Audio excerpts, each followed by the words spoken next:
Hola, bienvenidos a esta nueva pastela que vamos a dedicar a lo que yo diría llamar arte chongo por lo chauvinista y potencialmente racista. Es decir, a partir de la década del 2000 tenemos la aparición de un grupo que de alguna forma de artistas, que de alguna forma jóvenes, que de alguna forma reaccionan a ese ornamentalismo supuestamente gay del centro Rojas y demás.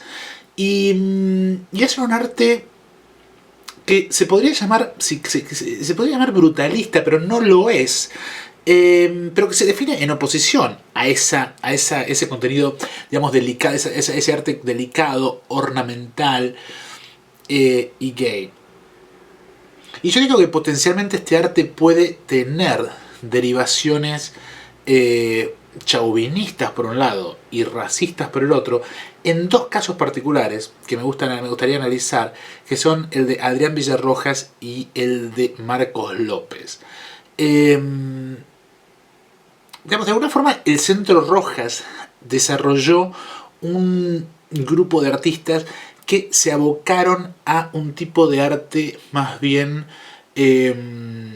ornamental, en donde se tematizaba la ornamentación per se, a partir de la utilización de materiales bajos, como el caso de Marcelo Pombo, con un tipo de utilización más bien preciosista y milimétrica, parecido a la orfebrería, si se quiere. Pero lo cierto es que el grupo Rojas no puede ser llamado gay, como lo hizo Inés Katzenstein.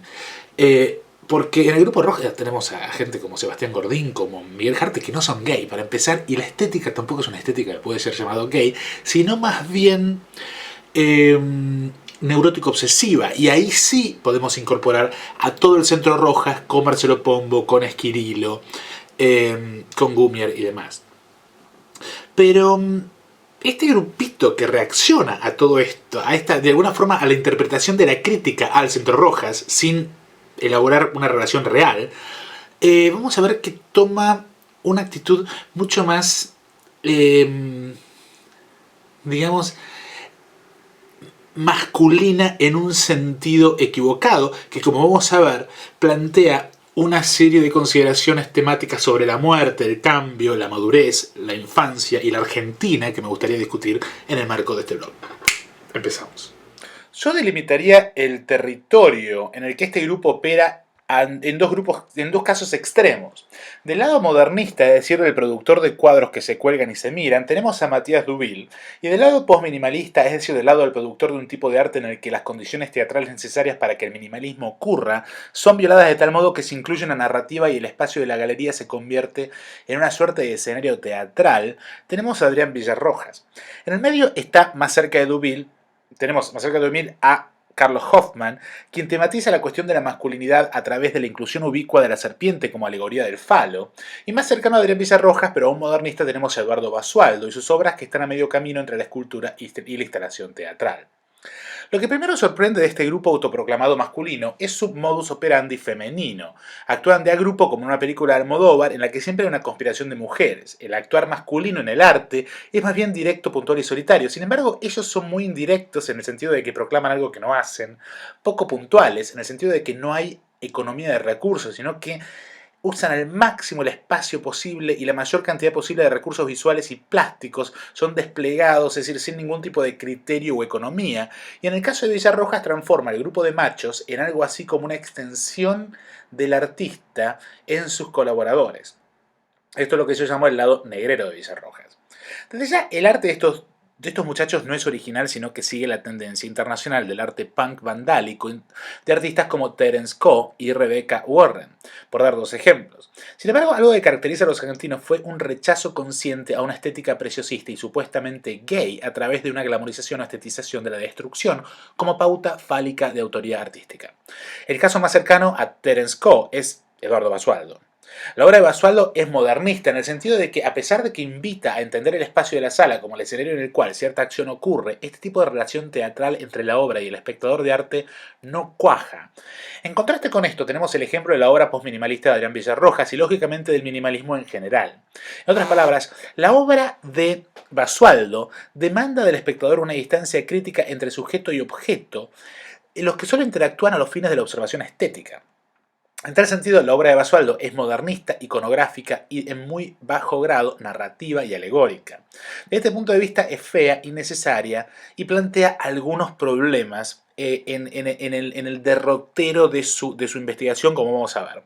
Sin embargo, la transformación del espacio como escena del cambio, entendida como decrepitud y posiblemente también de muerte, que la obra de Basualdo parece tener, puede resultar profundamente alegórica y pertinente de la realidad argentina, en tanto que en la Argentina entendemos el cambio como catástrofe, tragedia y muerte.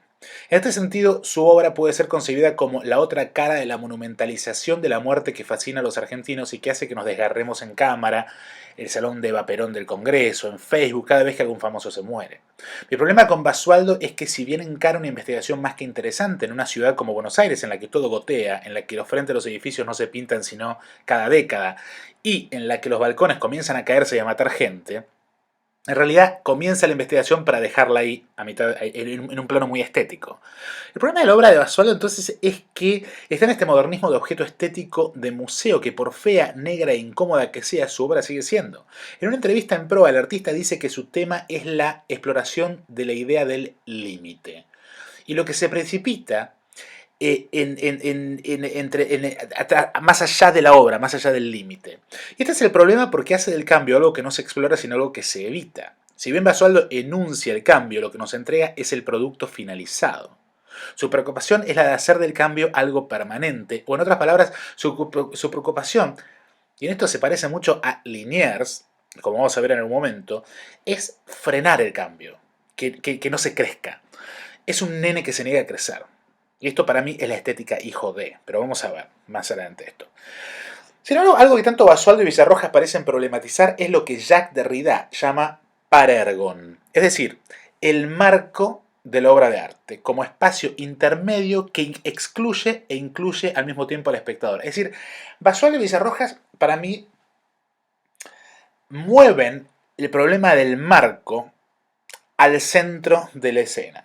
Y esto tiene lógicamente que ver con la instalación, como espacio que se mira, pero también que se recorre, toca y penetra. ¿Dónde empieza y dónde termina la obra? ¿El espectador viene incluido en la obra? ¿La galería? Esto es algo que Diego Velázquez, con la economía de recursos demandada por el buen arte, en por ejemplo Su vieja cocinando huevos de 1620, en la que el espectador con un simple ángulo de perspectiva ve a la vieja como si se acercara a ella y la mira desde arriba. El espectador está fuera de la escena, pero el artista lo coloca en un lugar de duda y también ese tipo de... hay una superposición entre la colocación del espectador físicamente, ópticamente y también moralmente. Villarrojas necesita toneladas de arcilla para hacer esto.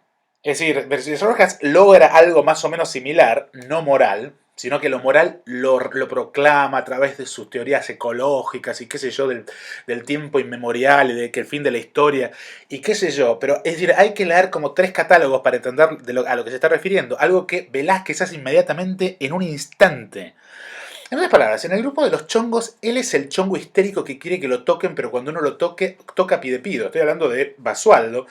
Y en esta irresuelta intersticialidad que lo hace un pecho frío, que queda ensartado entre el modernismo asumido de Matías Dubil, que hace cosas feas para que sean vistas como lindas, y el posminimalismo teatral de Adrián Villarrojas, que siempre nos incluye, solo para recordarnos que no estamos incluidos. Entonces, y esto es algo que Villarrojas lo hace a nivel temporal, es decir, Villarrojas nos incluye en una representación teatral de un tiempo inmemorial posthistórico fukuyamesco. Es decir, el 2001 dice del espacio. Y también ocurre a nivel espacial, en donde esto es majestuoso, es de arcilla, es magnífico, pero no es el espacio real en el que ustedes viven. Con lo cual, lo de Villarrojas es casi de parque de diversiones. Hay digamos, un común denominador en lo que yo llamo arte chongo post-2000 y es la construcción de un espectador que yo llamaría despersonalizado y un coleccionista que yo llamaría como genéricamente público, es decir, no privado. Digo esto porque Rubens Sacar, para su stand en la Feria de Basel, incluyó a Luciana Lamotte y cabe preguntarse si quiero comprar la obra como de Luciana Lamotte o de Villarrojas, ¿cómo la traigo a mi casa? ¿Cómo la incluyo en mi casa? ¿Cómo la expongo en mi casa? Entonces, esto plantea toda una serie de cuestiones que deben, digamos, deben considerarse. Por otro lado, hay algo que me parece interesante y es que galerías con altos overheads, costos, son las que rápidamente corrieron a la consagración de este tipo de arte que para mí es de bajo costo y de ready-made. Es decir, una de las condiciones sine qua non del apoyo institucional que ha recibido por parte, primero de la Galería de Ruth Ben-Sacar, luego por el MoMA PS1 y Documenta, tiene que ver con un inherente bajo, estoy hablando de Villarrojas, por supuesto, tiene que ver con su inherente bajo costo de producción. En mi opinión, esto está en relación directa con dos fenómenos. En primer lugar, con la emergencia del curador como figura estelar, y en segundo lugar, con una tendencia hacia la promoción institucional de la galería en lugar del artista. O del museo en lugar del artista, en donde en realidad la obra de arte se transforma en una especie de publicidad del museo y no del artista. Como vemos, la caída de los costos de producción de la obra coincide entonces con la necesidad de repartir la torta con dos intermediarios, el curador y la galería de arte, que se agregan al artista como beneficiarios de la acción artística. Dicho de otro modo, si el artista se viera obligado a pintar cuadros monumentales para financiar los costos de publicidad, galería, ferias, curaduría y flete, las cuentas no cerrarían. Es por esto que la obra de arte tiende a ser hecha por jóvenes ambiciosos, muchas veces salidos de la nada. Villarroja sale del concurso Currículum Cero, que era una especie de American Idol del arte impulsado, o sorpresa, por la Galería de Ruth Ben-Sacar, de origen social bajo, es decir, listos para hacer lo necesario para triunfar caiga quien caiga, a los que aparentemente y en un principio se piensa manipular y en el proceso la obra de arte en tanto tal deviene inmaterial. Está más que claro que las rupturas realizadas por Luciana Lamotte al ser llevadas a Basel tienen un costo más que relativo. Yo no creo que se pongan los pedazos de destrozo en un container, sino que la obra se reproduce, se destroza in situ, es decir, en Basel. Para esto se lleva al artista y se le paga solamente el pasaje. El costo del traslado y producción es casi nulo. En el caso de Carlos Herrera, por ejemplo, el balde, el calzoncillo, el gancho y el calamar pueden ser comprados en cualquier ferretería, shopping o en el mercado de Madrid, si se lo quiere instalar en Arco. Hay una profunda inmaterialidad en este tipo de obra y me sorprende que no hayan aparecido artistas que basan la obra en sonido, el estilo de Harold Mistra de Leeson Gallery, pero supongo que la tecnología del sonido pone ciertas imposibilidades. El contraejemplo de esto entre los chongos post-2000 es por supuesto Adrián Villarrojas, sin embargo su ejemplo es la excepción que no solamente confirma la regla, sino que además funciona con la misma lógica de Lamotte y Herrera. En verdad el costo de producción de la obra de Villarrojas es bajo, es arena, arcilla y nada más. Su material no es mármol o coral, sino que es un material arcilloso, es barro. Esto implica que la relación metro cúbico y costo material es inversamente proporcional al costo total de la obra. El real costo de la obra de Villarrojas está en la mano de obra que contiene. Para esto, un número de obreros poco calificados son repatriados a los fines específicos del montaje. Sin embargo, ese no siempre es el caso, y cuando la parte contratante quiere imponer sus propios operarios, Villarrojas no pone obstáculo alguno. De este modo, su equipo no es parte de su obra, sino más bien una excusa para su ejecución. Sin embargo, cuando vemos en La Casa de la Luz, de Lina Dobardi, en San Pablo, curado por Hans Obris Ulrich, presenta a Villarrojas un documental en donde romantiza su relación con sus obreros como si fueran parte constitutiva de la obra, cuando en realidad los terceriza y los negreriza. Esto hace que su obra no esté tan lejos en materia social de alguien como Marcos López, en donde la explotación del negro retratado se hace sin su inclusión, sino a costa de él. Como sabemos, Marcos López es una copia barata latinoamericana de dos o tres fotógrafos reconocidos europeos como Martin Parr y Erwin Olaf. En sus escenificaciones trata de hacer lo mismo que hace Olaf, solo que Olaf crea las escenografías como maquetas a escala real y Marcos López adapta locaciones truchas de lugares en los que photoshopea, digamos, copia a Paolozzi o a Richard Hamilton y con eso hace una especie de collage que termina en algo como lo que vemos. En el caso de Erwin Olaf, hace muchísimo tiempo que Erwin Olaf ha salido del closet y Marcos López sigue adentro del closet, y es aquí en donde debe ser incluido en el arte chongo como una manifestación exagerada de masculinidad, entendida como brutalidad, mal gusto o abuso negrero. Es muy interesante que los negros en nuestro arte tienden a ser los más negreros. Nos vemos la semana que viene con el lavado de dinero en las galerías de arte argentinas actuales. Chau, chau.